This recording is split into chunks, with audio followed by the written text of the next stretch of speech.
How many of you have been enjoying the Of God series we've been doing? We've been doing with the women and the men, and have you guys enjoyed that? Yeah, we give God glory. You've been watching online. That's good. That's good. That's good.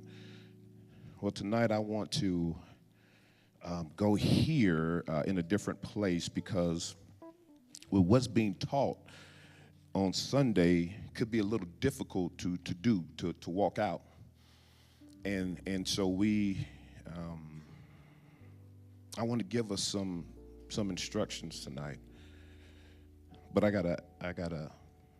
That's not really a question, and I may ask some questions tonight. But God was dealing with me after a conversation I was having with someone, and He was telling me we have to be careful with expectations versus entitlement. Expectations versus entitlement. It's good to have an expectation. It's good to come in here and believing God for a miracle, believing God is going to do something great. But when we threaten God because we're entitled,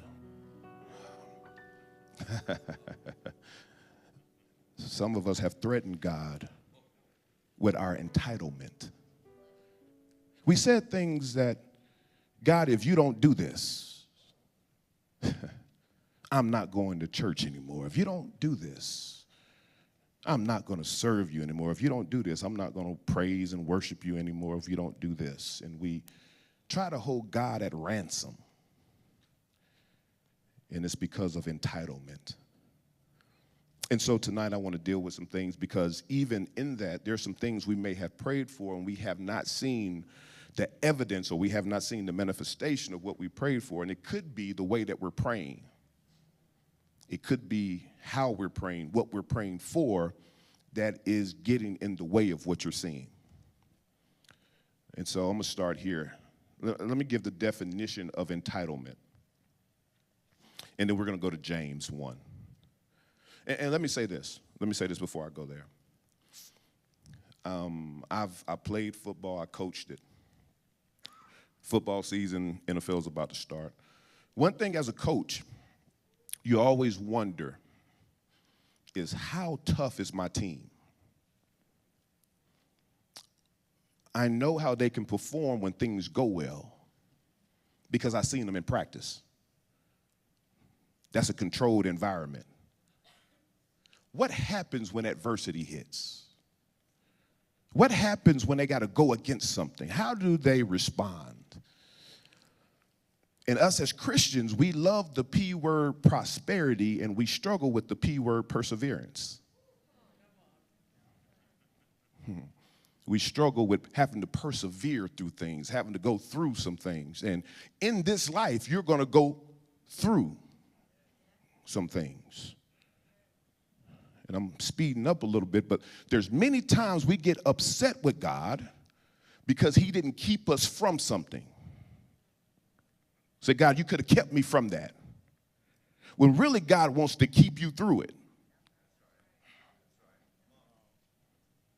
He's not taking you out of it. He's going to keep you while you're in it. Noah didn't escape the flood. He just kept him through the flood. Daniel didn't escape the lion's den. He kept him through the lion's den. He didn't take Israel out of when Passover hit. He kept them in Passover. He didn't keep the Hebrew boys out of the fiery furnace. He kept them while they were in the furnace. There's many times God wants to preserve you in it and not keep you from it. And because we got to go through it, we complain. And because we got to go through it, we struggle and we complain and we cry. My son got in a car accident a couple of months ago, back in April. And we could have asked God, why did you allow him to get in a car accident? But that never crossed my mind. Because when I seen what he kept him in, the car flipped over. I can look back on the car accident and say, there's grace. He kept him while he was in the accident, even though he didn't keep him from the accident. Because probably his decisions got him in the accident, but God's sovereignty kept him kept him while he was in the accident. And so in our walk, in our Christian walk, it's not just about you being saved, it's about you growing. And sometimes the growing hurts. The growing is the painful part sometimes because you don't get what you want. It's hard to get what you want and grow at the same time. You learn, you grow as you find out you don't always get what you want. And so we're going to start in James. Let's go to James 1. It's the book of maturity. And so we're going to start here. And then there's some other places that we're going to go tonight. Oh, I didn't give you the definition of entitlement. Definition of entitlement is the fact of having a right to something, the amount to which a person has a right, the belief that one is inherently deserving of privilege or special treatment. That's the one. We feel like that we are inherently deserving of special treatment. We feel like this should be comfortable and smooth, and there's nothing about this walk that God said will be comfortable. This is a suffering way. And so I want to prepare us. James 1, it says this, starting at verse 1. James, a bondservant of God and of the Lord Jesus Christ, to the 12 tribes which are scattered abroad, greetings. My brethren, count it all joy when you fall into various trials, knowing that the testing of your faith produces patience. But let patience have its perfect work, that you may be perfect and complete, lacking nothing.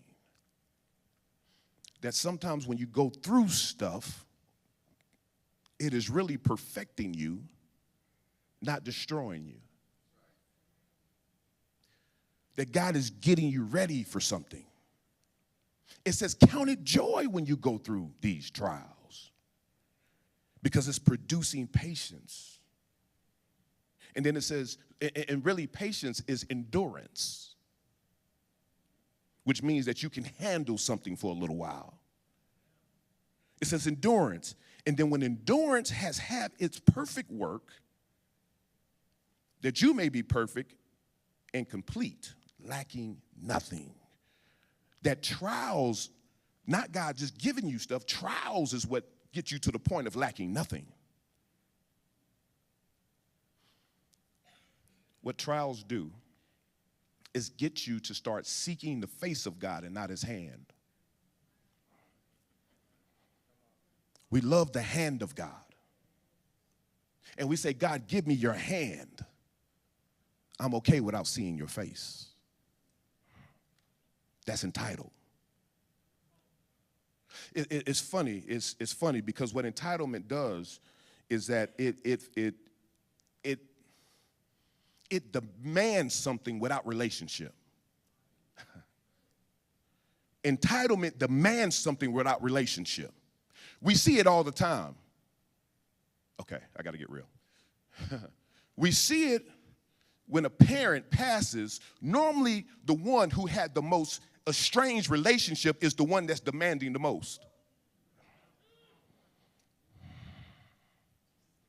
The one who hadn't put anything into it, the one who didn't care about the relationship is the one saying, I deserve to have this. I didn't want the relationship, but I want what's going to come. I want to be a beneficiary. Let me be a benefactor. I want your passing more than I want your presence. I'm ready for you to pass because I feel like I'm going to get more with you passing than I get with you being present. And many of us, we're entitled because we want the stuff without the relationship. You don't spend time with God, but you want him to provide everything for you. That's entitled. When you want the stuff without the relationship is a sign of entitlement. It demands. It's like the prodigal son, where he said, give me what falls to me. In a sense, he was saying, I can't wait for you to die. Give me my stuff now so I can spend it on what I want.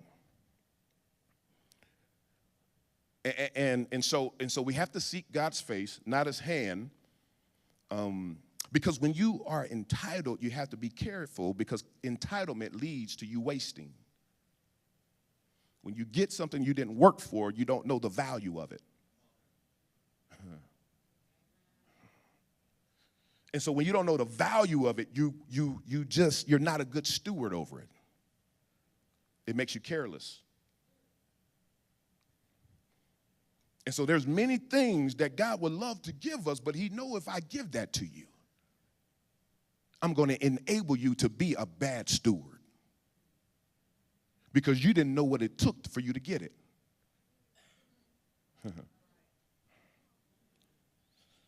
My daughter, I love Allie because she teaches me again, and I've said this about how the Father works. She don't mind asking me for stuff. She don't mind. She'll come and give me a petition regularly. But when she gives me a petition and I tell her no, she doesn't get mad. She just walks off, and really she don't just walk off, she skips off, as if she was happy that she got no.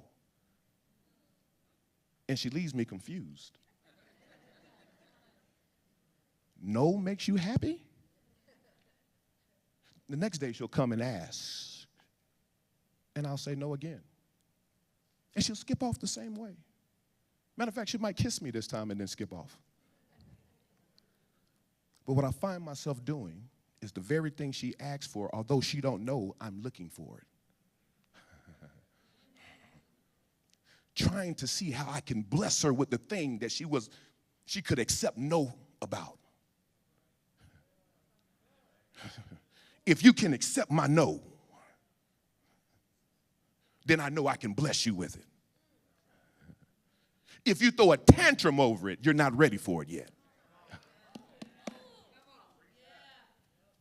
Because she doesn't throw a tantrum, I know she's ready for it. And so although I don't tell her, I am looking for the thing to bless her because she could handle no. Oh, God. Because what I know is, she said, you're my father. And if you told me no, it's because you know something I don't. And although I didn't get what I wanted, I trust you. I didn't get my want, but I still trust you. Because you're a good father. I might want to, I'm sorry, it's only one camera. I want to run. Because you are a good father. That's why when the Lord gave the model prayer, he wanted you to refer to him as our Father, which art in heaven. He's saying he is your father. When you start your prayer, that's how you start it. He's not just your God, he's your father. And a father loves his children. I don't care what you experience. Naturally, a father loves his children. And so, if you can accept no, you can accept the blessing. Okay. And so, thinking about my daughter, when she gets a no, she still doesn't withdraw herself so much from her presence. She still has joy, but she don't stay away from me. She still comes back and sometimes just hug me or just does something, because I know it's not just about my hand. It is about my face. When I walked in the house this morning, I seen her face because she seen my face. And she lit up and she reached for me. I couldn't help but go to her because she was reaching for me. When my children reach for me, when they want to draw nigh to me, I draw nigh to.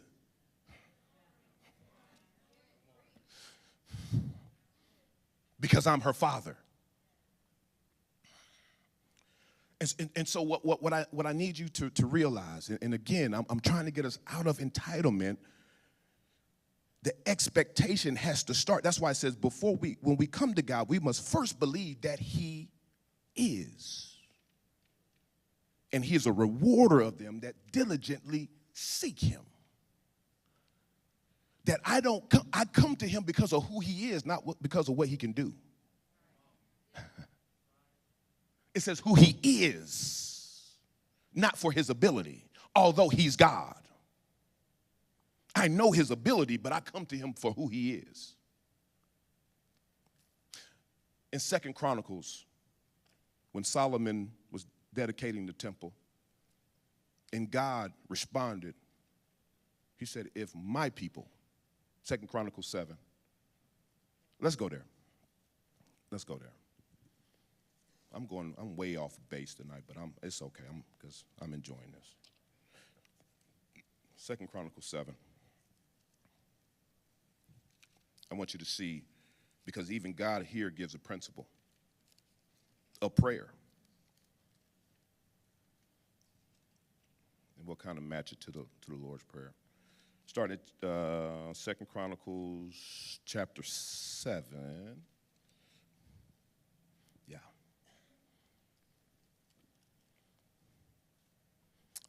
Verse 12. I'm going to start here at verse 12. 2 Chronicles 7, Old Testament. It says, then the Lord appeared to Solomon by night and said to him, I have heard your prayer, and I have chosen this place for myself as a house of sacrifice. When I shut up heaven and there is no rain, or command the locusts to devour the land, or send pestilence among my people. Among who people? Oh, my people. Not amongst the heathen in the center, amongst who?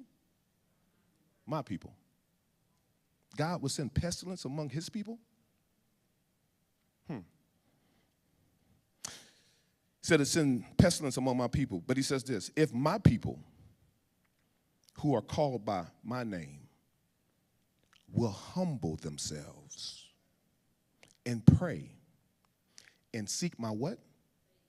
My face. Turn from their wicked ways.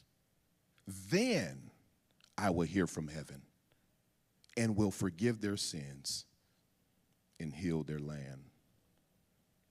He said, my people who are called by my name, if they would just humble themselves, if they would take what they want and push it down, if they would take my desire and push it down and say, in comparison to what you want, mine is insignificant. I'm humbling myself. Then I pray. Because if you pray without humbling yourself, your act's amiss. If you pray without saying that what this I want is all it is a want. It may not even be a need. But I got to humble myself. I got to realize that this is not important. Pray, seek his face, which means his presence, and then turn from my wicked ways. I got to be able to look at my ways and tell when they're wicked. Not just turn, I got to find out, are these wicked or not? Whenever you're going through something, there should be 3 questions you ask God. What is this? Is this the enemy? Is this you? Or this is just life?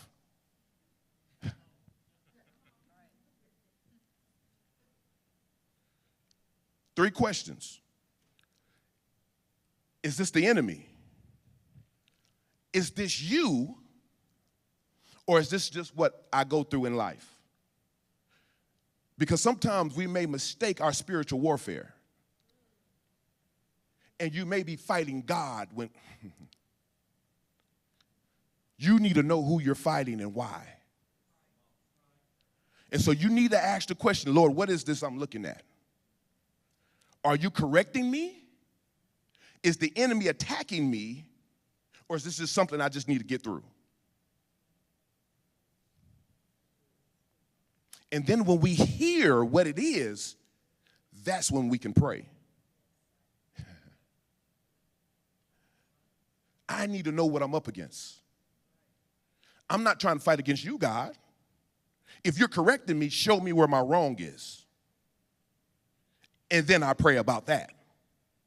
If this the enemy, give me discernment on how I need to counterattack this. But if this life, give me perseverance to get through it. You need to know who you're fighting and why and what. Because sometimes you're fighting because of your decisions. And sometimes we fight to prove we're right when you're wrong. I have to use this example because there's some things God needs to get out of you. When Israel, with Joshua, had just defeated Jericho, they were at a place to fight the people of Ai. When they went to go look at Ai, they said, these people are small. We only need a few of our warriors to go. We don't even need to worry everybody else. Let's just take a few of our warriors. Because this big battle we just won in Jericho, we don't need a whole lot of people to fight these people. When they went, they got beat down, ran back. God showed me that they lost a battle they wasn't supposed to lose. When you start losing battles you're not supposed to lose, you got to check the camp. Because the battles they were losing, not because they wasn't mighty, it's because there was sin in the camp. And the sin disarmed them. And when Joshua went to get on his face before God, God told him, get up. Go find the sin. Get it out. There's some things you're crying about, and God's saying, get up. Go find the sin and get it out. That's why you're losing battles you should be winning.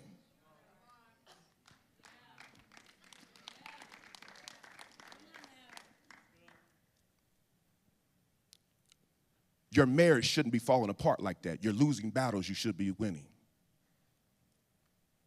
There's sin in the camp. The relationship with your children shouldn't be like that. There's something you took and you hid. Just because you can't see it don't mean God can't. See, they took the stuff and they buried it. And God found it out. And he just didn't handle it. He told a man to go, Joshua, you go find it. Get it out of the camp. From then, they were able to go win the battle they were supposed to win. God has shown you that his hand is on you. And there's some battles you shouldn't be losing. You went through harder stuff. Some of you survived the streets. How can you survive the streets and then one person say something to you and you crash out?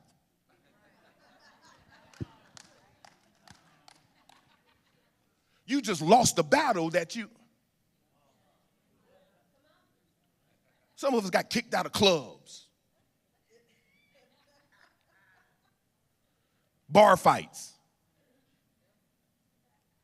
Cuss people out. Been cussed out. You won all these battles. You got saved and now you soft?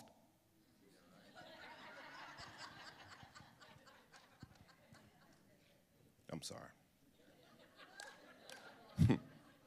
That wasn't very pastorly of me, was it? Saved, not solved.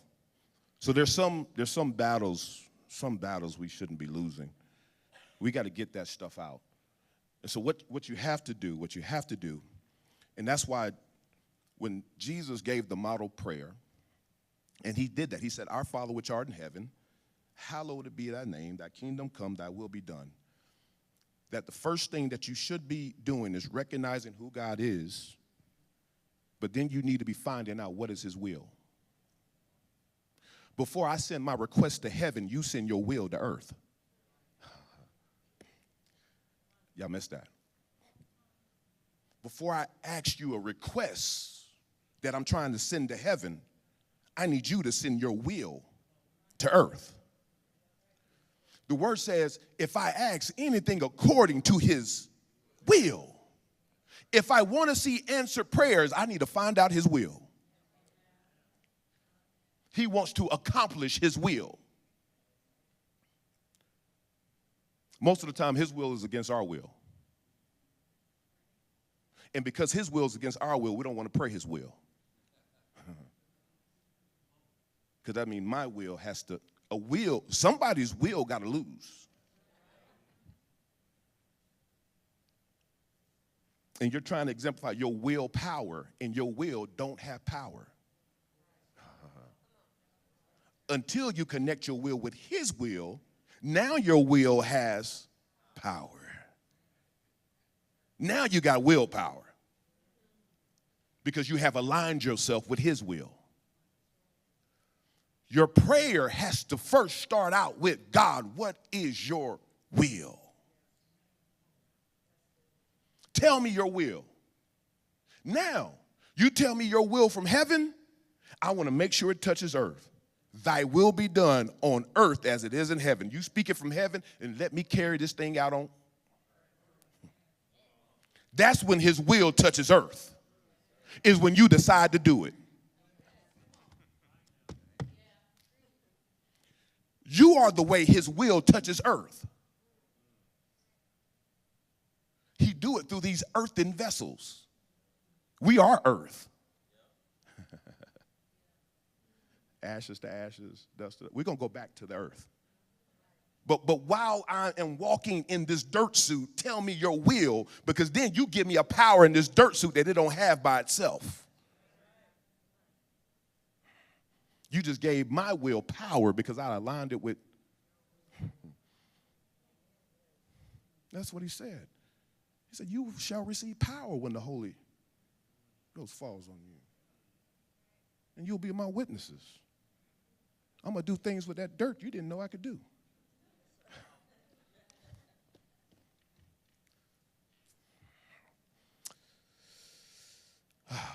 The will. We have to make sure we in his will. And so in this prayer, though, what you see worship first, you see the will, and then you got to show your dependency on God. He said, give us this day our daily bread. I'm not even going to get greedy with this. I just need today's bread because I know you will supply tomorrow. Not through entitlement, but it's my expectation because you're good and you're my Father. I have never gone hungry before, and you're not going to let me go hungry now. I've never seen the righteous, nor his seed begging. Give us this day our daily. I trust that he's going to supply me this day my daily bread.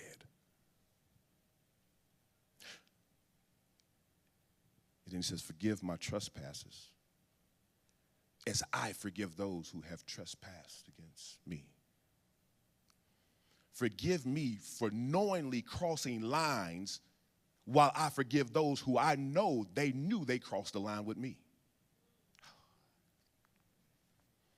Some of us can't forgive people because you know they knew what they were doing. I know you tried to hurt me. You still got to forgive them. Because if you hold forgiveness against them, you hold up your forgiveness. And so now here you see dependency physically, daily bread, and spiritually through forgiveness. You can't be spiritually healthy if you're holding on to unforgiveness. Unforgiveness will make you sick. I think I said this before. Some of you got ailments, not because of you got bad health. It's just because you are holding on to unforgiveness. And it's playing out in arthritis.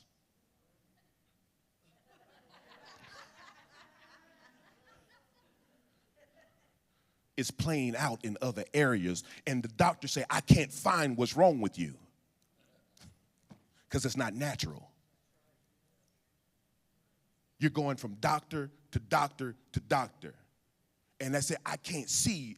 I see what's happening to you. I don't know what's causing it. Your soul is sick.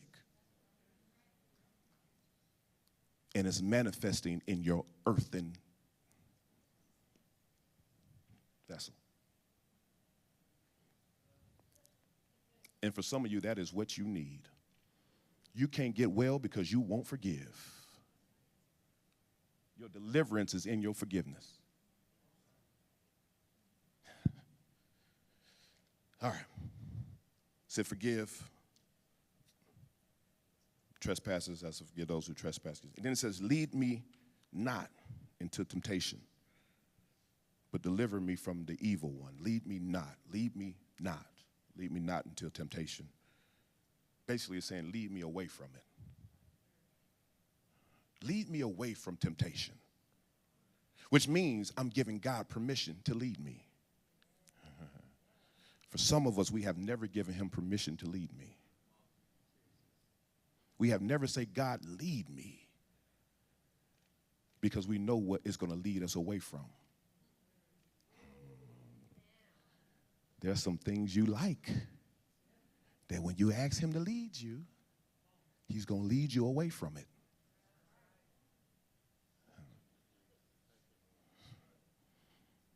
And you don't want to give him permission to do that.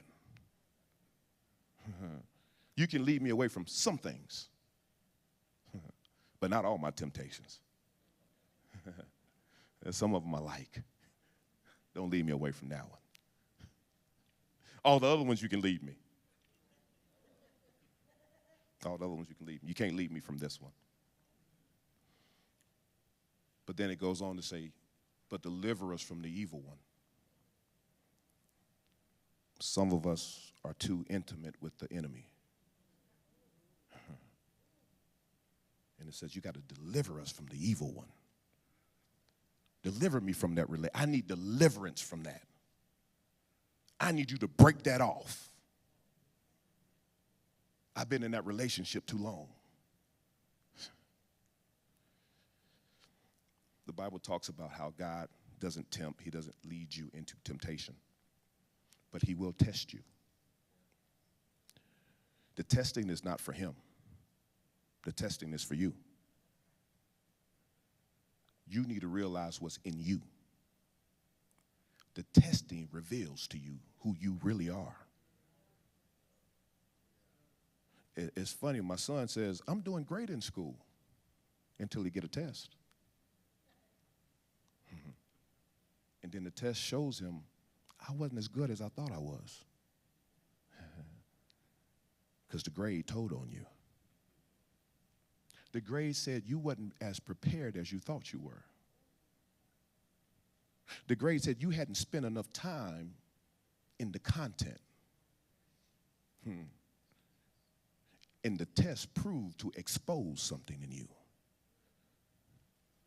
God is exposing some of us through tests. He's telling you that there's more you need. You think you're in a place that you're not in yet. He said, those that stand, said, at least you fall. If you think you stand, you're the one that normally setting yourself up to fall. Lead us not into temptation, but deliver us from the evil one. And then it goes back to say, because thine is the kingdom, the power and the glory forever. I started in worship, and I'm going to end in praise. I started the prayer in worship. My Father, which art in heaven, hallowed be thy name. I'm worshiping you. But then when I get to the end, thy kingdom come. On earth. Then it says, my mind went blank. Oh, yeah, for thine is the kingdom and the power and the glory forever and ever. That's how you end it. Don't end your prayers in defeat. You better end them in praise. Because now that I have prayed your will, you're going to do your will. And I'm okay with your will. And I expect to see your will get done. And because of your will, I'm going to praise you. Oh, God. Thine is the kingdom, the power, and the glory. It belongs to you forever.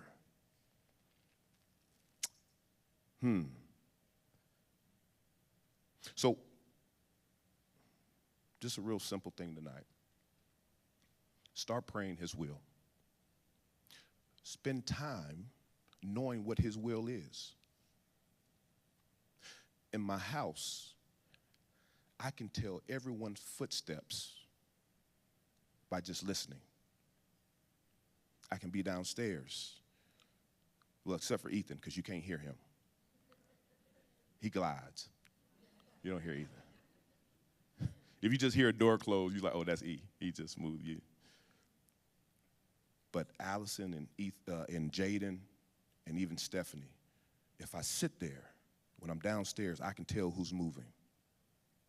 I can tell where they're moving to because I'm intimate with them. I've been in their presence enough to know how they move, their gait. Allison runs everywhere.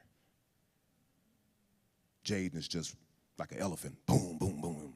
It's like he's, everywhere he goes, like he's bowling. He's like a bull in a China store. But the reason why I know who's moving is because I've been with them long enough to know.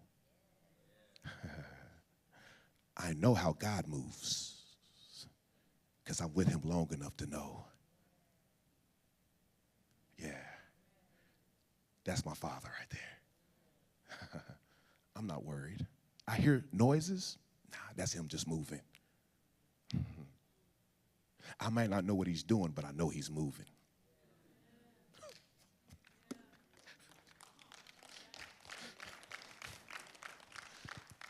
You have to spend time in the Word to know how he moves.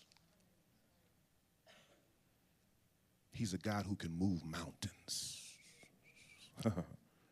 He's a God who can make ways out of no way. He's a God who can resurrect. So if it's his will, and that's why I'm very careful when people are up here, come to the altar to pray, because before I touch you, I ask God, what's your will? When God tells me his will, then I know what to pray.